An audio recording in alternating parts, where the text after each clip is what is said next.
Welcome back, you guys, to the Butterfly Season podcast. I have a different episode for you that I've ever released before, and it is a mastermind that I had the privilege to speak at. It was my dear friend Hannah Nieves' mastermind here in Scottsdale, this beautiful luxury mansion in North Scottsdale.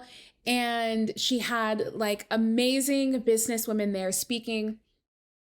And I spoke, and I feel like when I talk to people, they're like, I just wish that I was a fly on the wall to hear what types of conversations you guys were having. And this is one of those times. So I'm speaking at this event, and I had it recorded because I just felt like it was going to be very powerful for this podcast. And so that's what you'll be hearing today. It's a ton of Q&A.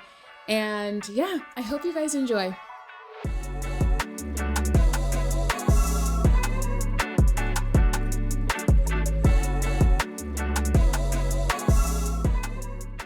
We're going to be talking about just, again, transition from agency owner to jewelry brand to consultant to all the things. Aisha is incredible. Forbes 30 under 30 honoree, founder of a fine jewelry brand, founder of the Butterfly Season podcast. What else? Consultant? What else do you not do? It's been a lot. And Lauren, that was just sitting here, she and I and another friend, we're starting a nonprofit. Yes. So it's a lot of things, but in the best way.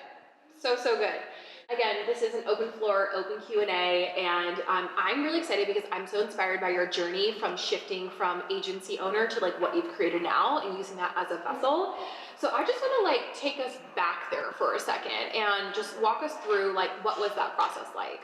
So I ran an agency. We had 10 staff, 10 contractors, 15 interns each quarter. We were running a big thing. At least as big as I've created ever. And our retainers were minimum $10,000 a month price point. So we were doing well for ourselves. We did a lot of great stuff with a lot of great brands. I didn't know that I needed a pivot. I just thought I would tell myself, you know what, I can't wait till I can sell this and then do what I would want to do something fun. I kept saying product-based business is something that I would love to do. I cannot wait to do that. And I had a friend who was doing sound baths, and she was like, you should come, it's a community sound bath. And I'm like, okay, I'd never done one before. And it was in the middle of COVID, at least here in Arizona, it's a little bit more red. And so we weren't wearing masks, maybe how Californians are wearing masks. And I was just can I not wear a mask? Dabbling in my own journey of how my comfortability with COVID. So it was outside, and I was like, I'm not gonna wear a mask today. And then, but I still had one in my purse, just in case if I felt scared. Anyways, we didn't know what we didn't know at the time. So I go to the sound bath. She's sit in the front. And I'm like, okay. So lay down in the front. It's all great. And then all of a sudden I'm laying down and my throat starts to get tight. And I'm like, oh, I caught COVID. I caught COVID. That's what I get for trying to be brave at this sound bath. I caught COVID. And then I started to feel the urge to cry. And I'm like, do I want to cry because I'm scared because I caught COVID? Or I have no idea what's going on, but I am I need to cry. So the sound bath is over and she's like, how did you like it? And I'm like, I just feel I'm choking. I don't know. And she could feel the fear in my voice. And she's like, oh babe, your throat chakra's blocked. And I'm like, what the fuck is that? I have no idea what that is, but I would much rather have COVID at this point. So I go home, I don't even go home yet. I'm in the car and I'm block throat chakra. How do you unblock it? When we self-diagnose on Google. And prior to that, January, so this is March. In January, I was having hearing problems. And I just thought, oh, because we're on so many Zoom calls, my ears are tired. I'm tired. I get it. It's fine. I literally was it wasn't I was losing my hearing, but it almost sounded when you're in the pool and you get water in your ear. I didn't feel there was water. It just felt plugged like that. And certain frequencies of sound would just really hurt my ears. So I couldn't even be on Zoom without headphones because I was I just need it, just keep it close. Anyways, I never went to the doctor for it, but I was just my ears bug, my ears bug, my ears bug. So I'm now, fast forward, I'm in the car Googling side effects of a blocked throat chakra, because I'm surely this is COVID, not anything else. And it was loss of hearing. And I was oh my God. Okay, how do you unblock a throat chakra? And now I'm buying into I don't have COVID. I actually have a blocked throat chakra, and it just came up right now. And it was like, there's something that you've been wanting to say that you haven't said. And instantly I knew what it was. And I'm a pretty like instant action taker. Tell me to do something and I will literally go home and do that thing. And so it was that I just needed to stop doing business in the way that I was doing it and with whom I was doing it with. And so the moment I had that conversation, I never had a hearing problem again. My throat wasn't hurting anymore. It was like insane. And so I recommend Keisha's avenue of transitioning, but I literally was like, where's the match? I'm setting this shit on fire now. Like, no backup plan, no anything, but that was just part of my journey. So that's how I started. That started like a spiritual journey. It also started a transformation in like how I was doing business. So I'm no longer like a done for you agency, but a consultant. And I just high level say the things, which also brought me into understanding a lot more about myself with enneagram types. Who's familiar with enneagram? So I'm an enneagram 3, but my human design is a projector. Who's familiar with human design? So those two people are way different. They're not the same. Enneagram 3 is like accolade driven, doer, get it done, all of the things, performance based. Projector is just like, I just rest a lot. I wait for an invitation. Like, not necessarily an instant action taker. Like, I'm going to find the action and take the action. I'm just waiting for the action to come to me. And then I say yes or no, right? Like, they were different people. But Enneagram 3, I believe, is like something that I learned from trauma. And I'm not saying trauma like something bad happened to me. I'm saying trauma like just like coping mechanisms that created that personality type, whereas human design is really more innately who I am, and that's reflected in how I do business now. Done for you agency was very much Enneagram 3. That's what I got Forbes 30 under 34. But consulting, I've made way more money doing way less work, but just in my actual zone of genius, where I'm just high level explaining what to do and how to do it. And that's how I got to that point.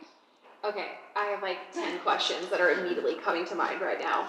So you've built this incredible agency, you know, have, like you said, retainers that are 10,000 a month, like big clients here, which I know can be really heavy to like walk away. Did you automatically know that consulting was going to be the answer for you, or did that just like naturally come? No, it was almost like if you fall off a horse and you're like, I'm never riding a horse again. Like, never, fuck the horses. Like, that would be me. And so I was like, I'm not going to do any agency stuff ever again. Like, why would I? Why would I do that? But then I had this beautiful idea to start a jewelry brand called Whxte.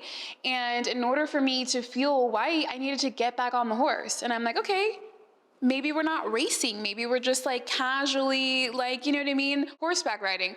So I was like, okay, I need to get back on the horse to be able to fund this passion of mine. And that looked so much different. And so I had friends reflect back to me, well, why don't you just consult? And I'm like, I have no idea what that means. And what that ended up bringing up for me was a wound around my worthiness, because I correlated being in the weeds, the doer, with my worth. So when I'm no longer doing agency work, I am no longer a done-for-you agency, what's my value? Consulting felt like, who would pay for that? Why would anyone pay for that? I have zero value in that. But really, my expertise is actually that. People pay me for how I can see things and explain things to them. And so with being, I don't even remember what the question, oh, how did I get back to consulting? I'm like, I don't know, we're riding horses. That's how I got there. I needed to fund what I was doing. I literally, you guys, like when I tell you that I stopped everything, fired all of my clients, let go all of my staff, and then I was like, what do I do? Wow. No income, no anything. I mean, thankfully my husband was there, but, which is why I recommend Keisha's strategy and not mine. Because if I didn't have him, I'd be like, okay, I'm just gonna Uber Eats and like figure it out. So that's how I got to that point. That is so amazing, and I resonate with that so much on the done for you side. Yeah. Because we are going through that internally right now. Yeah. We're phasing out a lot, and I'm sure for anyone in here that does do that, like, you know what she's talking about on a deep level. So with the transition from, okay, like high-powered agency, leaving that life, consulting, this is a more tactical question, like where did some of the clients come from? How did you get them? Is anyone a projector in here? We have a lot of MGs in here. Okay, so sorry, but projectors are just supposed to wait for the invite. So I'm just supposed to create, you're like, what the hell does that even mean, huh? I'm supposed to create opportunities for people to come to me. I mean, that sounds fake, right? Like, you just create an opportunity and people just come? No, like literally. So I was like, okay, well, I had a speaking engagement. And I'm like, you know what? Before I go here, I'm just going to create an Instagram really quick for consulting. Really quick, I'm just going to throw it up. And then I had someone reach out, oh my gosh, are you back working again? I would love to work with you. And I'm like, oh, okay. Like, I don't put it out. I mean, I put it out there, but I'm not like actively marketing it. I'm not putting ads out there. And like, people just came, which is the beauty of like really leaning into what your actual zone of genius is. I don't want to paint this as an easy, perfect picture, but like for me, I wait for the invitation and then I follow that thing. So another area of opportunity for people to come reach out to me is when I would do something really cool, I would post it on Instagram and then post it on my personal story. And then someone's like, oh my God, Aisha, you're working again.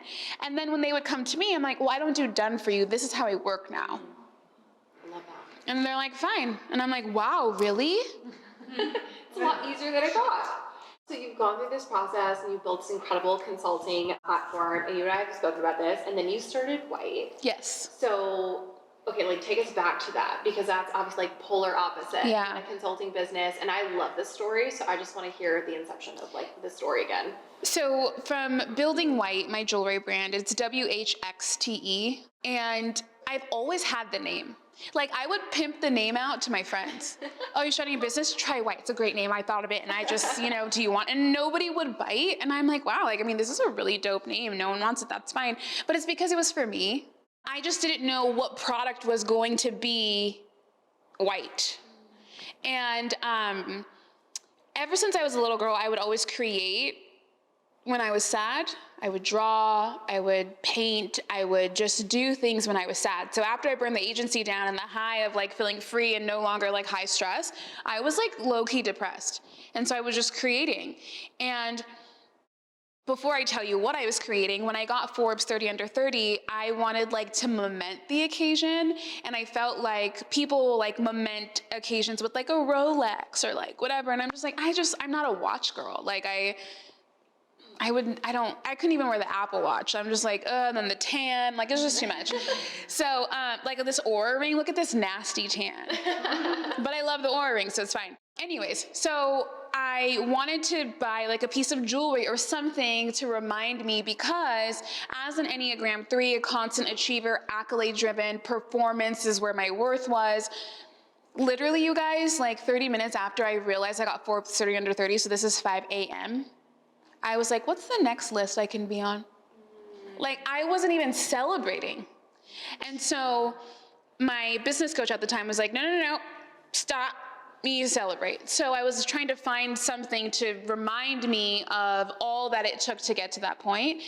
And so my godmother, this beautiful Jewish woman, has always gifted me jewelry on momentous occasions. So I'm like, hey, Nina, like, can you help me find something? Her jewelers, like, who did my wedding band. And so I'm like, can you help me? Like, I don't know, maybe he has something that I'll like and that I'll buy. And so I could find nothing. Like, literally all of my Instagram ads were pure jewelries. And I'm like, everything trash, don't want it. So she's like, let's make it. And I'm like, oh, like, what do you mean? She's like, let's just design something for you. And I'm like, okay. And so we designed this pinky ring. She's like, well, what do you want? I'm like, a pinky ring feels like a subtle stunt, right? Like, so we designed a pinky ring together, and that process was so fun for me, like actually adding so much meaning behind this thing. Now, every time I look at it, I realize all that has been and all that is now. And that process, okay, so I get the ring, I'm so happy with it. Then shortly after, I think I got Forbes in December, and then in March is when I started to burn everything to the ground, so like really quickly after. And I was designing rings. I was literally just drawing, like, in my sadness. And then, like, because I'm a marketer, I'm like, well, what else would it look like? Like, I was just like building a strategy, but like not intentionally. It wasn't on my computer. It was just like whenever I was sad and felt like creating, I would create. And that's how like Whxte came about. That is amazing. And I feel like, again, another example of a beautiful pivot. Thank you. It didn't feel beautiful, it didn't feel beautiful at the time. But you've gone from, okay, figure out this like throat chakra to burning down an agency that's doing well to building a luxury jewelry line. And now you've also built a podcast. And I'm just curious, like throughout this entire journey, like did you always know that you were going to be a multi-hyphenate, multi-dimensional founder? Or was this just something like as it was going, similar to Keisha too, you were feeling into that intuitive energy and just like trusting in that? Yeah, like if you asked me, this is like, I used to have a podcast before, and when I shut down my agency, part of negotiations was whether or not I wanted to keep the podcast component, and I was like, I won't ever do a pod. I literally could care less. And now I'm like, butterfly season. I say that to say, no, podcasting was not like anything that I had thought of or dreamed of. Literally didn't care. Like, didn't care to be the face of a lot of things. Like, I knew I enjoyed speaking, but I had only ever spoke about marketing and like PR and branding, like never about like actual personal journey stuff until all of us were in the mastermind together. And when I burned it all to the ground, I was also in this mastermind and I'm like, I don't know, I don't have anything. Like, I'm nobody. Like, it was all this worth identity stuff. I was so low, but Keisha saw so much beauty in that. And she told me, you guys, I had nothing. Like, I had zero business. Like, I was in this business mastermind and I had burned it all to the ground and I'm here like, so I have no notes because I'm not working on anything. And Keisha's like, hey, I'm gonna have an event. I'm gonna do an event, 500 people. I would love for you to speak on my stage about your journey. And I'm like, what do you mean the journey? I'm in the journey. Like, there's nothing to actually talk about. She's like, no, I just think it's so beautiful. Like, this is a come with me community. And I do think at the height of what was perception for your career, you've decided to pivot. Whatever it is, I'm sure it'll be beautiful, but like, let's just have you speak on stage about it. And I was like, crying, are you sure? I just like, I have nothing. She's like, no, I swear, like it's gonna be so great. And so I'm like, okay. And so this is like maybe a year before. So like every day I'm like, what am I gonna speak about? Like 500 people's a lot to not know, right? Like what you're going to talk about. And so I had another friend ask me to speak and they're like, I just love how you're transitioning. It's so beautiful. And I'm like, this doesn't feel pretty at all. So like, I was listening to Lori speak one day and then it just came to me, like butterfly. I called it cocoon season at the time, but like, that's not really that sexy, but I was in a cocoon season. But cocoon season leads to butterfly season. And so literally I was watching her speak and the whole framework of what I was gonna say dropped in at that moment. I just opened up my phone. I'm like, this looks rude, but I gotta drop it because if I don't put this out right now, I'm gonna lose it. And so when my friend asked me to speak prior to Keisha's, it was on Zoom, and I'm like talking about butterfly season, how I got out of cocoon season and what seems like into a butterfly season. And I was speaking and I was like, I'm in my bag right now. Like, I was like, yo, this is good. But it was just on Zoom. Like 50 people are on the call and I'm like patting myself on the back, good job. And so then I'm like, well, what can I do? I want to talk about this more. Like, it sparked up a fire in me. Like, I'm not talking about PR, I'm not talking about branding. But I also feel like I have worth here that feels like more of a self-worth and not a performance-based worth on like what my accolades can do for other people.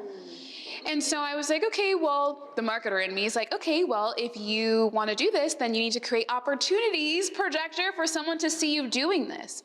So I asked for the footage from the Zoom call, sent it to this like kick-ass video editor to like compile real butterflies and whatever in it. And that was like my most watched, most engaged video of all time. And I was like, okay, well, there's something here. Like, let me lean into this. And then at Keisha's event, I spoke on stage about butterfly season and I felt like it could be something and I was just like thinking about it. And then she was encouraging people to start podcasts and I knew I am the type of person, I need to put money on the line and then I will show up. I need to put someone else's time in front of my time and then I won't like let that person down.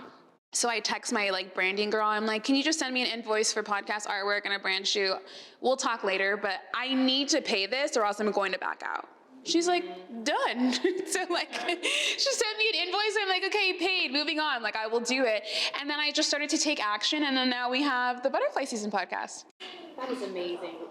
So going back to like the cocoon phase, Yeah. because I feel like this session here, like all the sessions today, it's like a mirror coming back to me, right? Yeah, that's how it always is. Does it resonate for any of you too? We were like literally just talking about cocoons yesterday. Like, I shit you not. And I didn't know you had a podcast about like butterflies. Yeah.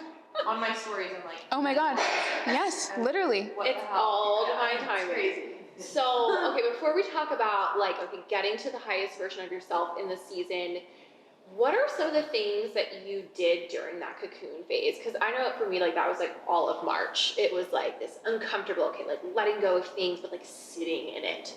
So like, what did you do to like work through that uncomfortable feeling? One of the things that I did, I had heard this gal named Patrice Washington speak, and she said, clutter around you is a manifestation of clutter in your mind. And there's usually a direct correlation with where the clutter is to what that is connecting you to. So an example for me, during the time of like burning my agency to the ground, you could imagine how my office might look. And I am like, organized girl. I am like, look at my folders on my desktop and you're like, wow, this is like impressive. Like that's me. So if I have a chaotic space, like there's something going on. My office, I wouldn't even work in there anymore. I would just create chaos somewhere else in my workspace. Like it was just a lot. It was a mess. It was clutter. It was paperwork. It was envelopes. It was taxes. It was payroll. It was just like chaos. And so I was like, oh, wow, that feels like confronting. So I went cleaned my office. This was when I still had the agency.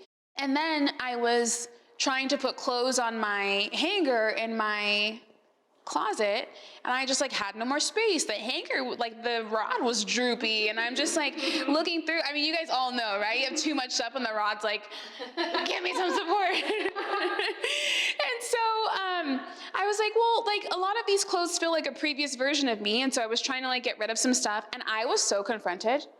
And I just kept hearing clutter around you is a manifestation of clutter in the mind. And I was like, what is the connection to this closet?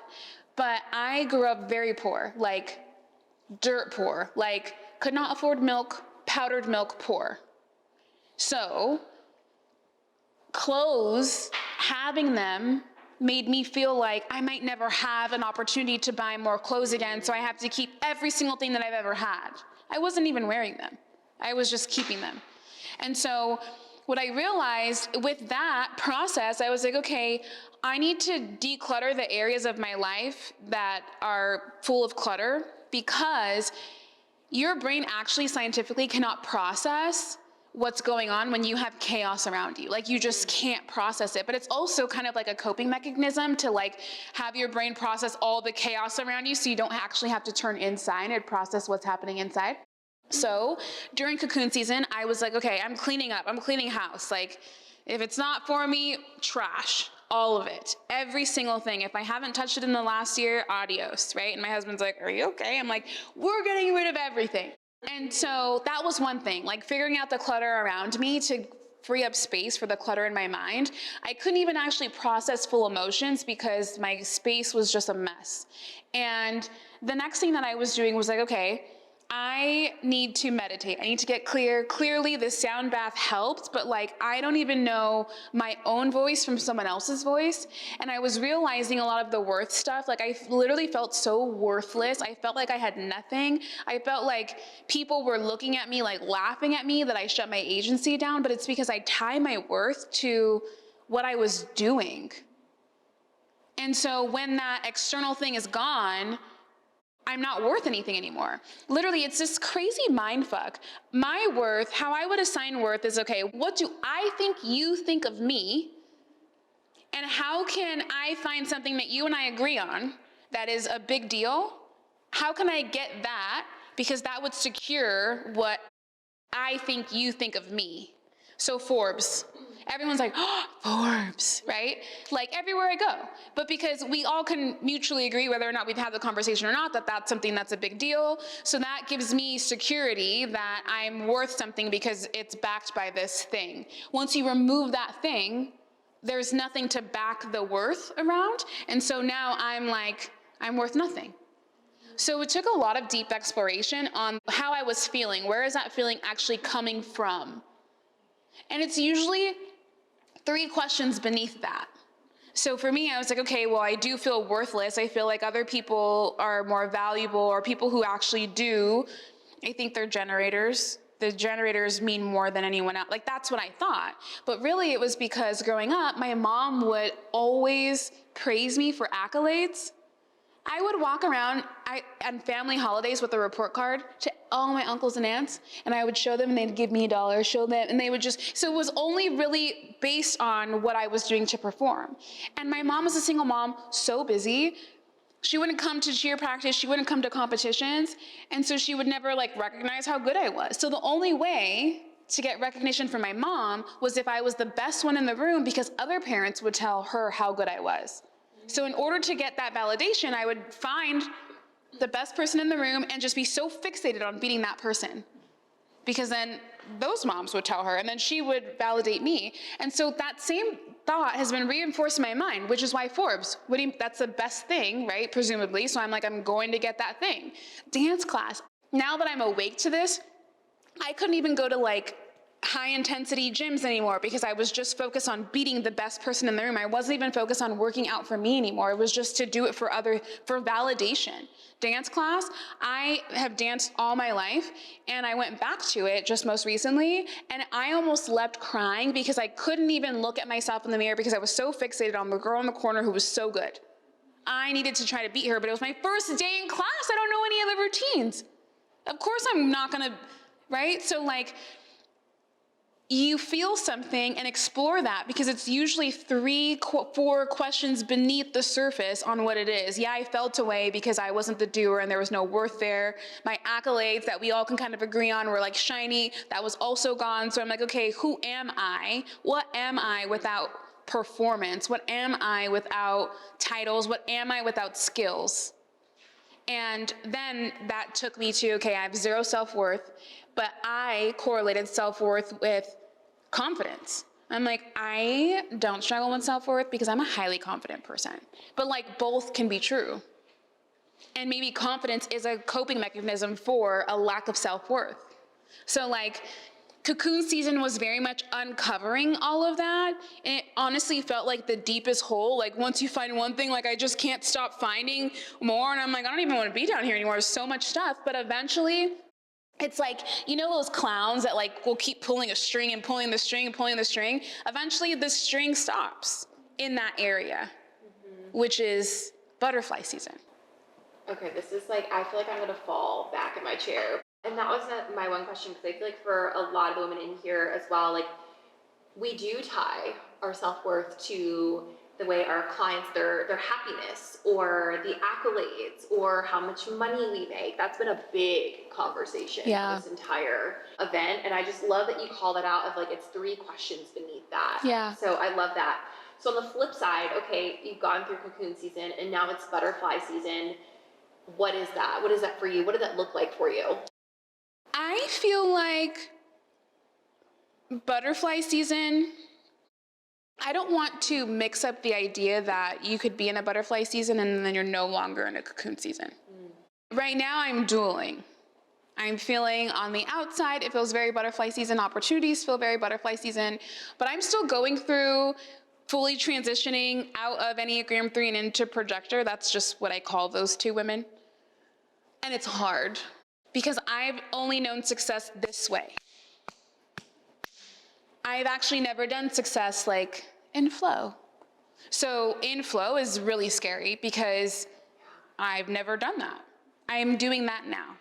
I also think butterfly season,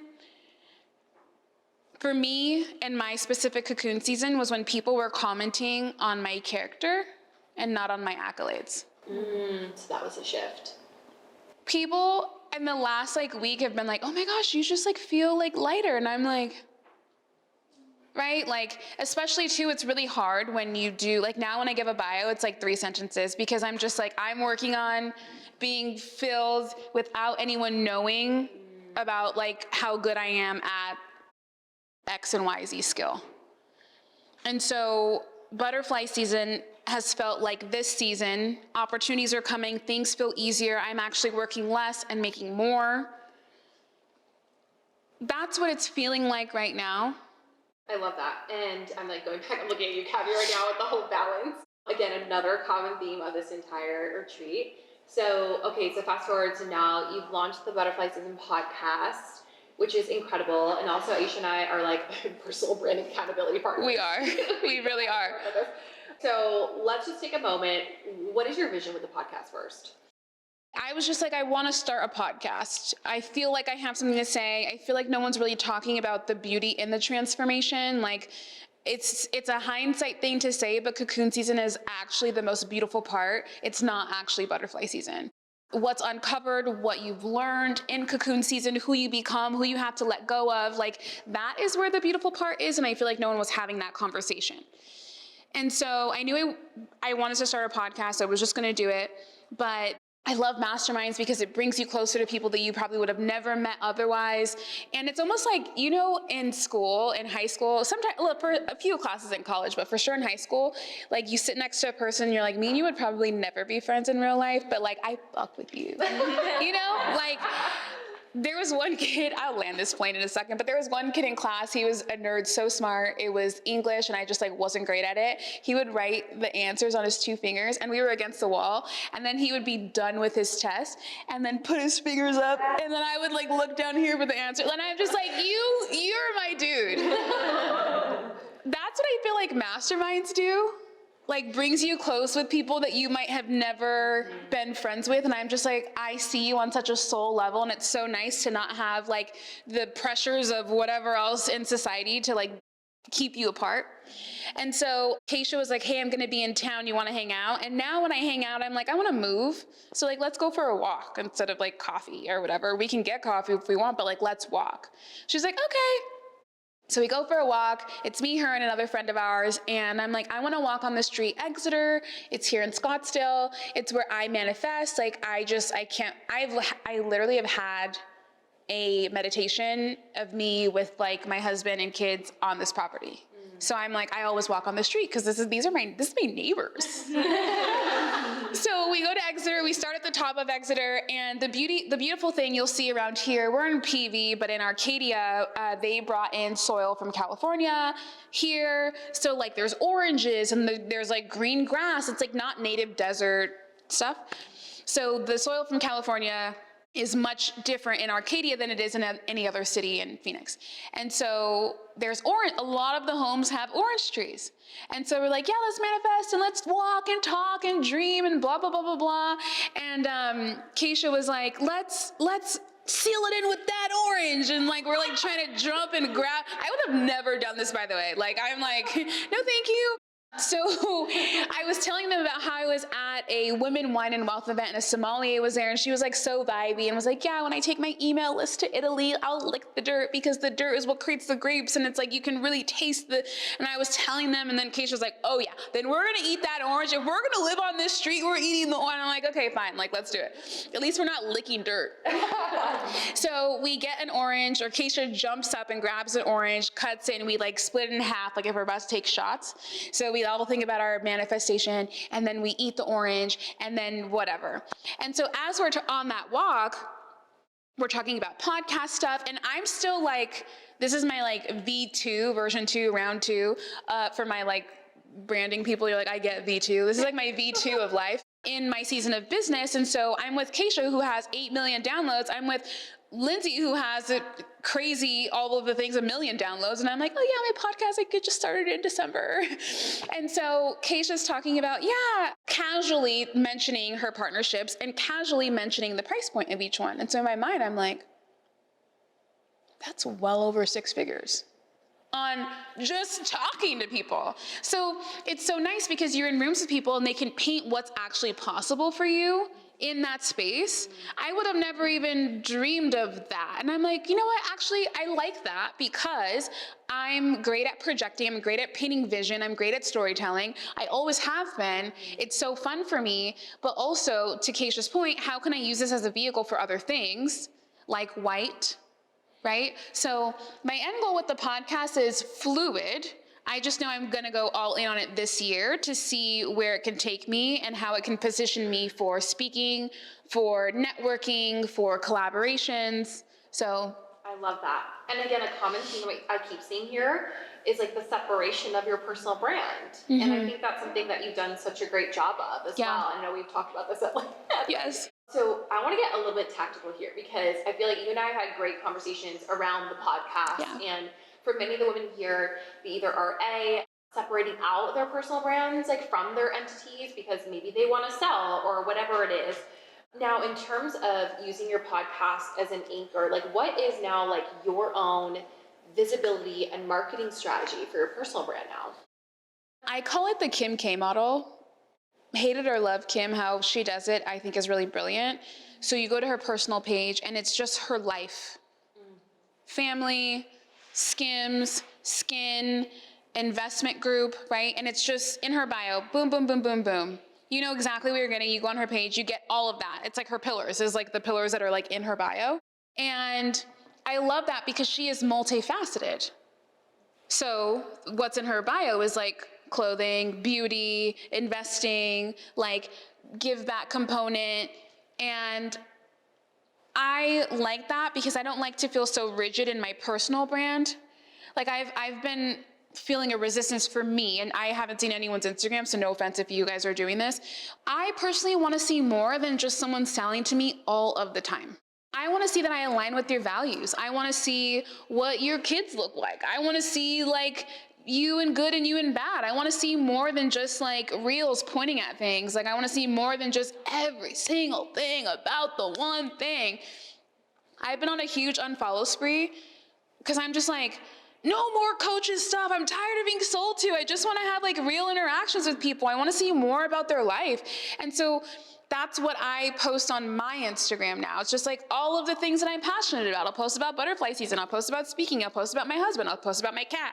And I'm just like, I feel like that allows you to get a full breath of somebody to understand whether or not you want to work with them. So Kim's not screaming down my throat, pointing at all of these Skims things, right? Could you imagine if Kim showed up on Instagram on her main profile the way coaches show up and she did that for Skims?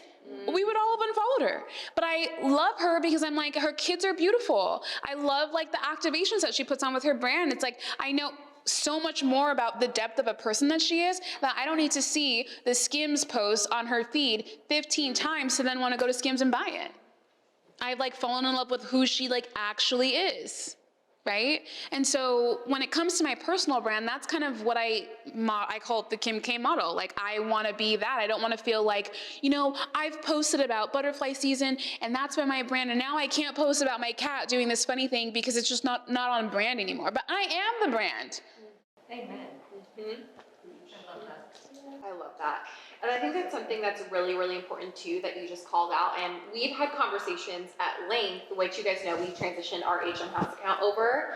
And Aisha actually was the one that like put it in my face. It's like, you gotta do this now. Like you got to. You're confusing people. Yeah. And it just takes that one perspective to like put it in front of you. Really? And I love that you said that too about like the masterminding piece because I think that's what's so beautiful about this group is that like you have other people to like hold the mirror up to you in this group. And it's the power of being honest with somebody. A lot of people are not honest anymore. And I'm not saying they're lying. I'm saying that they're actively choosing to not say. So if I see something in somebody and I'm like, never tell you about it, I'm robbing you of an opportunity to be better at the thing. And so I want the same for me. I've had in a mastermind, this girl, she's like now probably one of my best friends, but in the beginning, I was like, I cannot stand this girl. I don't even want to be around her. I'm in every group, like, get her out of my face. And she was like, you're codependent. And I was like, cute, you don't know me. And so just kept sitting. You guys, I only known her for like 24 hours. And so I was like, fuck you, okay? And keep it moving, like you're just jealous. I didn't even know what codependency was. I thought codependency was like, oh no, don't leave me, like let's hang out all the time. Not that. And so she could tell that I was so resistant to even receiving anything she had to say. And so then she kept trying. You know when like you're like, leave me alone, I'm like, whoa, and I'm just like, bro, enough. Like, okay. So then another woman who's like been around this girl a lot, knows that like when she talks to you, she shoots you right between the eyes, so she'll come and like clean it up and help you understand better. This is crazy. Yes. This is definitely Tracy.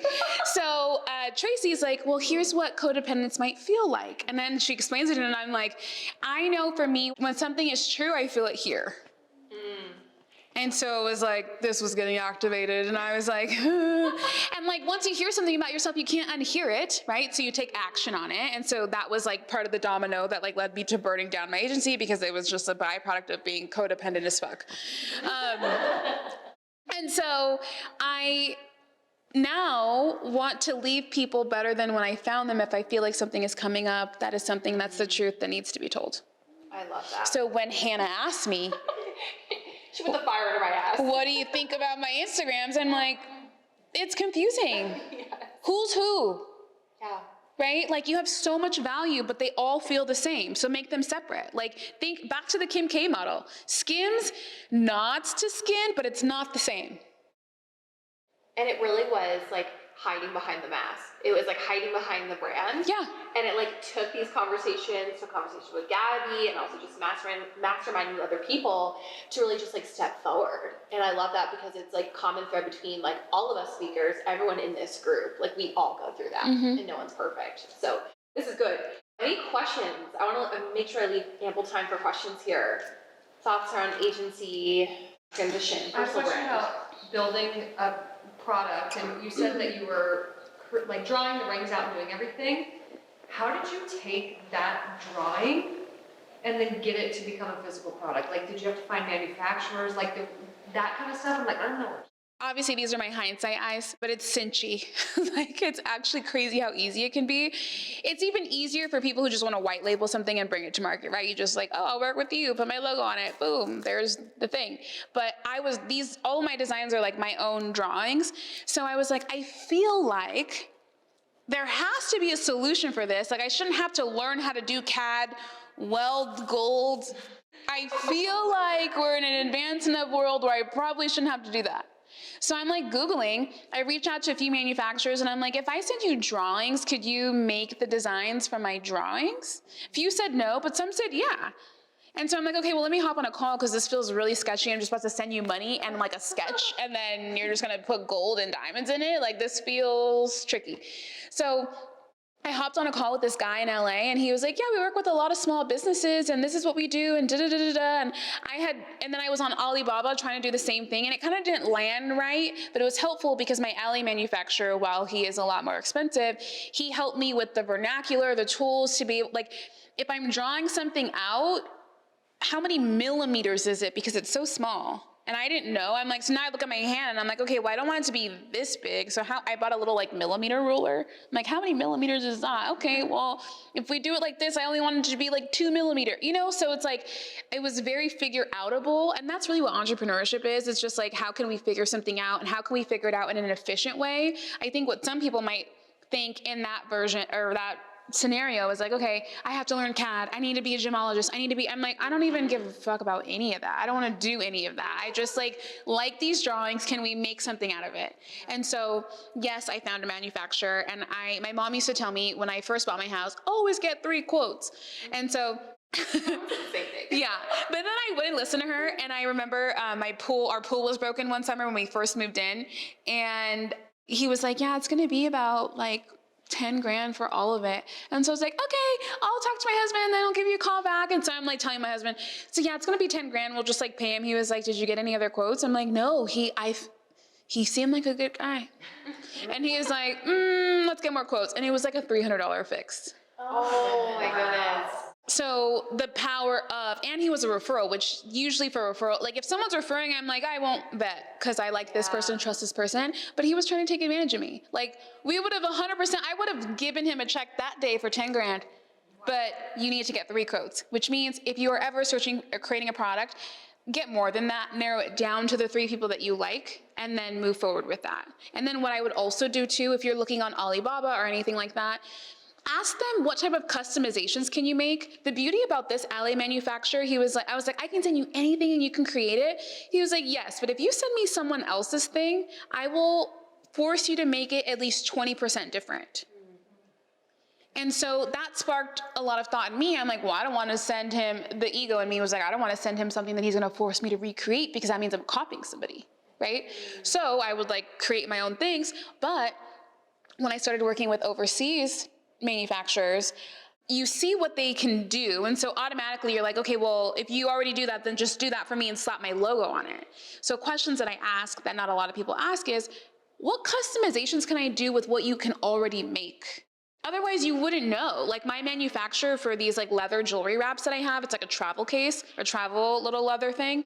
I saw that they were able to do like croc leather, but they didn't show it in, they don't show the jewelry wrap at all. I don't even know how I stumbled on that. I was like, can you do travel? And they're like, here's what we've done in the past for someone else.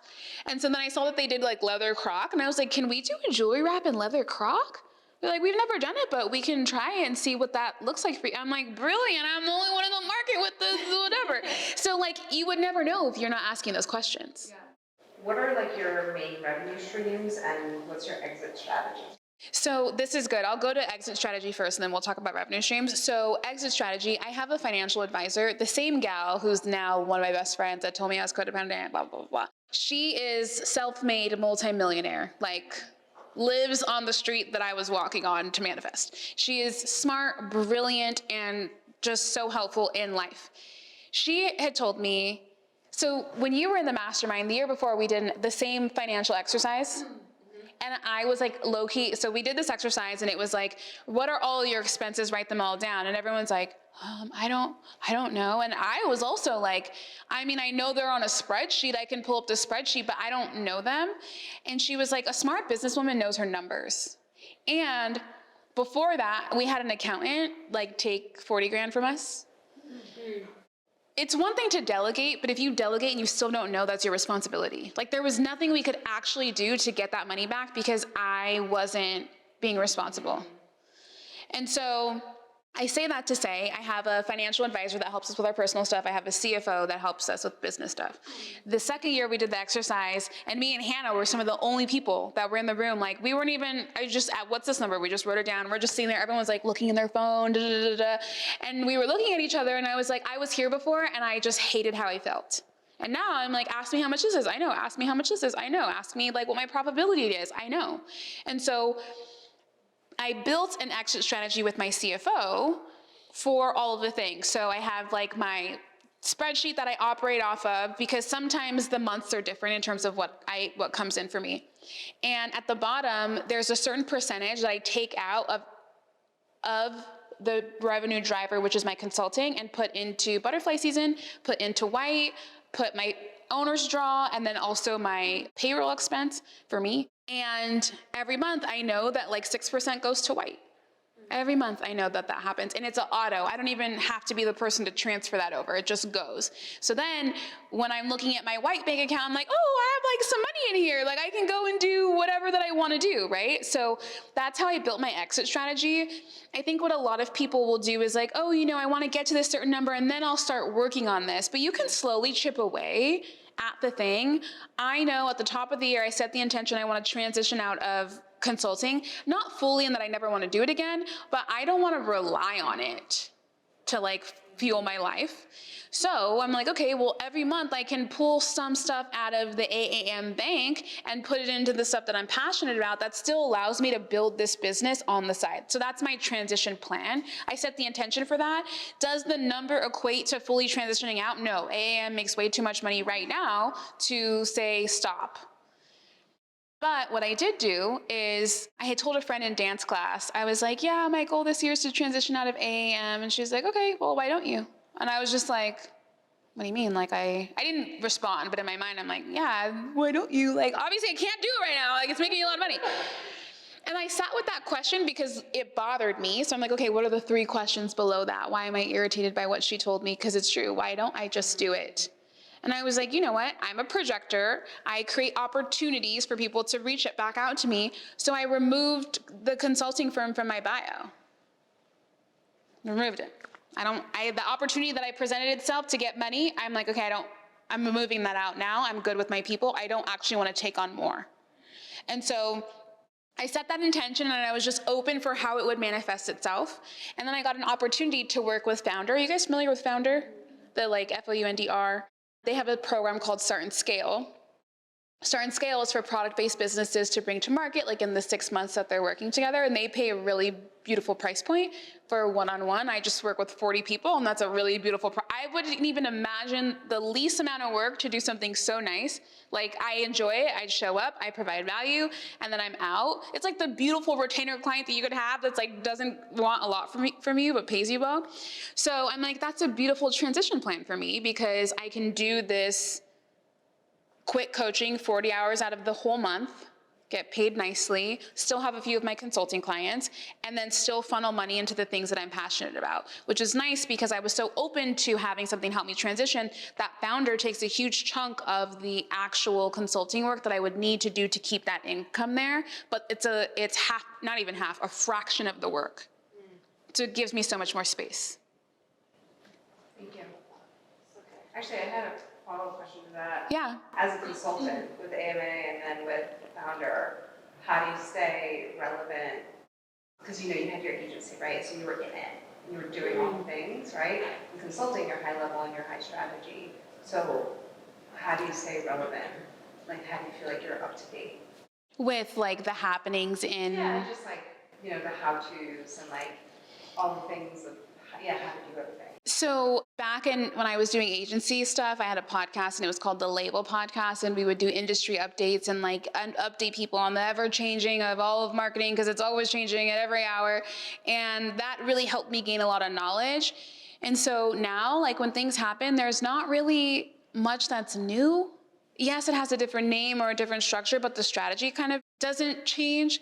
And so I always liken it to the practice of medicine. You have a holistic practitioner, you have a traditional practitioner, you have the Western medicine, Chinese medicine. Everyone could have the same goal, but the way that they get there is so different. The same is true for marketing, the same is true for consulting. If you feel like I'm not relevant because I'm not posting my firm or whatever it is, that's fine. Find someone else that can do the modality the way you want it to do, but here's my success, here's what I've done for other brands, take it or leave it, right? So it's really becomes the question. You asking me that, a previous version of myself would have felt like, oh, I don't have value, I'm not relevant.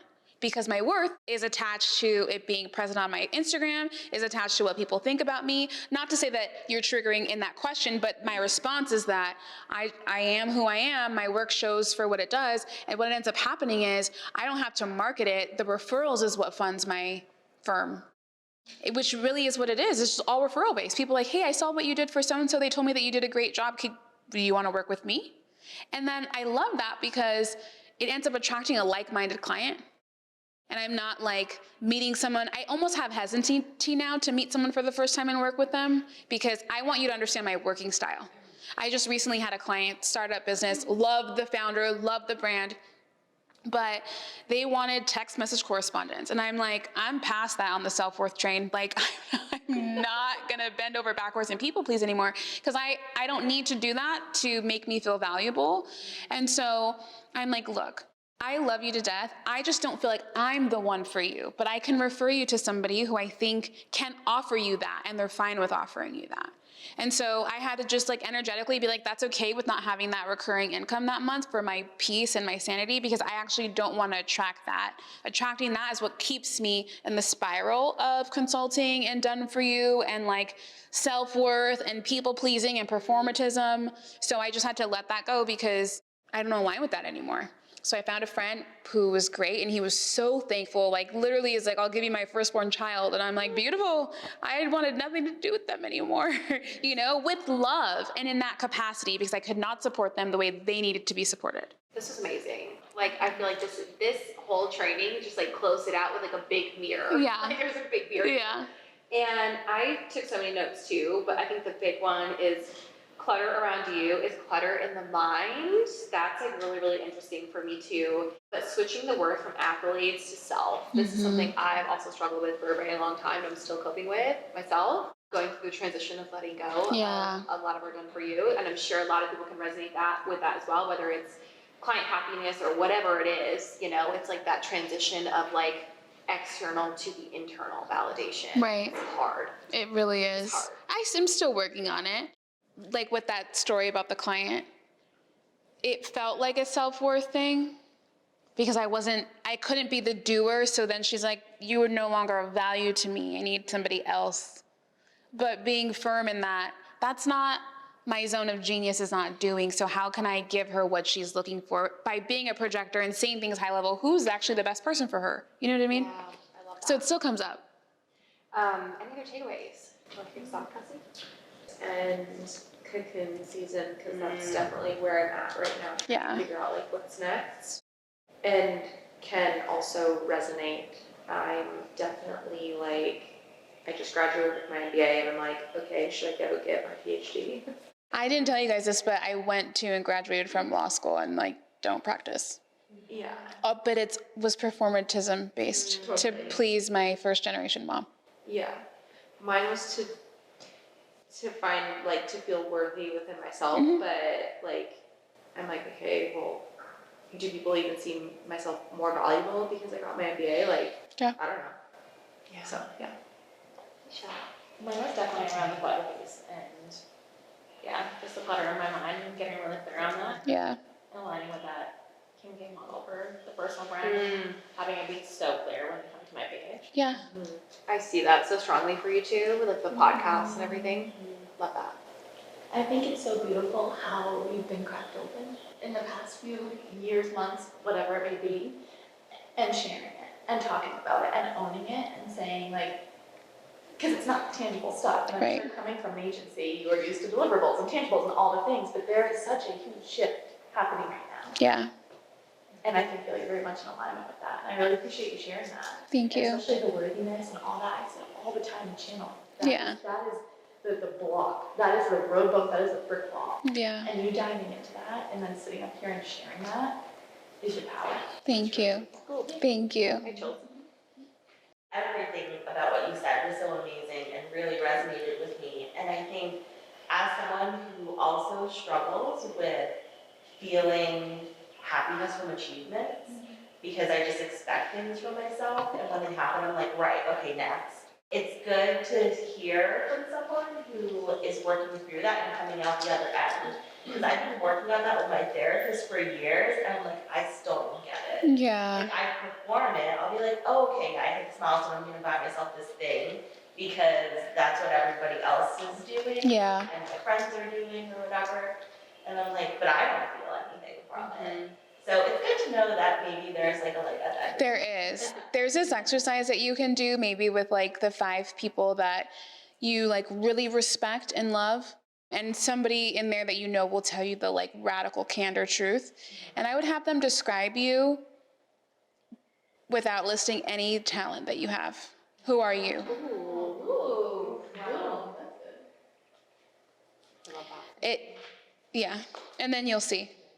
Thank you. I related to you so much on like the burning the business down and the being in the mastermind, being like, I'm just here for funsies.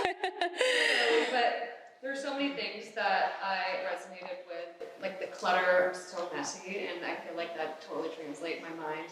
And then the worthiness piece especially, because that was how my mom gave me attention too, was like when I was doing things that were good, and that's like when I felt most worthy. So it's interesting to like hear that and then go 3 questions deeper. on yeah. everything. Yeah. For what my therapist had me do, and we didn't get into this, but like I microdose like on shrooms, and that has been so transformative for my whole life. And so when we do it, not together, but she prescribes it and we integrate. She has me reparenting myself. So in the ways that I felt like I needed to be parented, now I'm showing up for myself in that way. And so I mentioned to you guys before, my mom wouldn't go to cheers, she wouldn't go to dance, she wouldn't da-da-da-da. And now I show up for myself in those areas in a way that's like fully for myself. So where I would perform typically for the love, when I'm there with myself, I don't need to perform to get the love because I'm already there loving myself with that thing. So in dance class, that's the energy that I show up in because I'm reparenting myself in that way. In yoga, that's where I show up in. I removed the like high intensity workouts because I'm just still working on that. And like yoga, you really can't perform. It's like you got it or you don't, right? So like had some humbling weeks in yoga. But it was for me to quiet my mind and be with myself and love on myself. And what I realized is like by doing the performance stuff and the accolade stuff, I'm actually reinforcing the same parenting to my subconscious that my mom was doing for me. If we live our life and think, how are my actions right now parenting like little Aisha, my subconscious? What are my actions doing to parent this little girl that's watching every single thing I do? And so negative self-talk, making jokes about myself, saying things like, I don't even use the like skull emoji anymore. I used to always use it for like, LOL, skull emoji. Yeah, I don't even do that anymore because what am I saying to this person, right? Or I don't do any of that. I don't speak to myself in that way because myself is listening, and I end up reinforcing unconsciously an idea about myself that I don't subscribe to anymore. Unsubscribe. I like that. I love that. Okay, I feel like mine is the same as everyone else's. I didn't realize that my self-worth was tied to like achievements or whatever, but I graduated from law school last year, and while I was in school I'd always be like, well, I'm in law school or I'm about to graduate, but since then I felt kind of like lost. Like, Yeah. I didn't have that to lean on. Yeah, it's nice. It'll take you so far. Like you go in and you never leave the same. If I had to do it all over again, I for sure would, because it's taught me so much. So it's a great skill to have. But who knows what this next version of you is, right? They might need that skill. Thank you so much. Thank you guys. This was fun.